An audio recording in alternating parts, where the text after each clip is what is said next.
And Param Puja Gurudev used to give me a very peculiar example. At that time I couldn't understand it.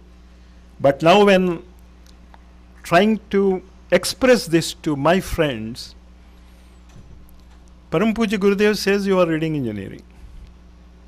That means until intermediate you have to read like all others.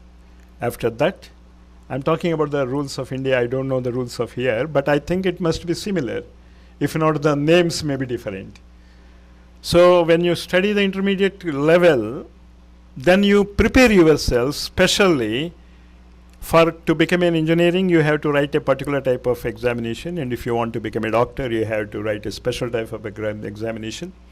And then you have to prove that you are fit to read that particular course. Then of course you join the engineering course, you read for 5 years, and medicine for 5 years, he becomes a doctor. And now Param Puja Gurudev used to tell me that suppose he becomes an engineer and he doesn't give his knowledge to society, what will he earn? He says, I have read engineering, so you should give me money or whatever you want. When do you get it? When that knowledge which you have trained yourself with a great time, labor, and putting some money, not some money, much money. You become an engineer, and immediately after becoming an engineer or a doctor or any other profession, I am not only talking about these two fields, I am talking of all, whether you are a physicist or a chemist, whatever you are, you have to give it to the society. In spiritualism, unfortunately, this aspect is gone. That is where spiritualism, when you don't become an engineer and practice it for society, when you don't practice your medical knowledge for the help of society, after 4 or 5 years, what happens? You forget the subject. So what happened for spiritualism, and again let me remember, when I say that word spiritualism, I always mean the laws of life, how to live. The only goal of education is to earn livelihood, and the main goal of developing humility is completely gone. What exactly the purpose of education is? To know that you know so little. I think it is Shakespeare who said, one who knows that he knows not is a wise man. One who knows that he knows not is a wise man.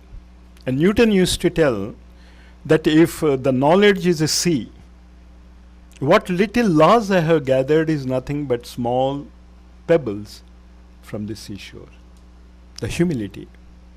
When you know the knowledge, suddenly you will find that you don't know nothing. There is so much to be grow. Increase in taste in foodstuffs is creating many diseases. Now, this is a solution for many of the diseases. But this statement doesn't mean that you don't relish what you eat. But be choosy. And in spiritualism, there is a mandate that mind is formed from the food you eat. Mind is formed by the food we eat. What we call in Hindi as jaisa khaye ann, vaise banega man. So your mind is formed by what you eat. In Upanishads also it is very clear-cut mentioned that your food is making your mind, and are we aware that that is what is happening when we are eating all this stuff? If you know what to eat, when to eat and how to eat, you can change your mind just by eating. That is the only sadhana required. In India, when P.V. Narasimha Rao was the Prime Minister, how many of you know about him? P.V. Narasimha Rao? Whether you don't know him also, it doesn't matter. He is the Prime Minister of India at that time. So one day, his cook disclosed the way he eats. In the morning he drinks this, after 2 hours he drinks that, after 3 hours he eats like this. These are the foods that he eats. Do you know what happened? He was dismissed. He said it should not be revealed, because if you know what to give You can change the mind. And don't you think this knowledge will help you in many of your family relationships with friends and others? We have forgotten about it. And Gayatri mantra.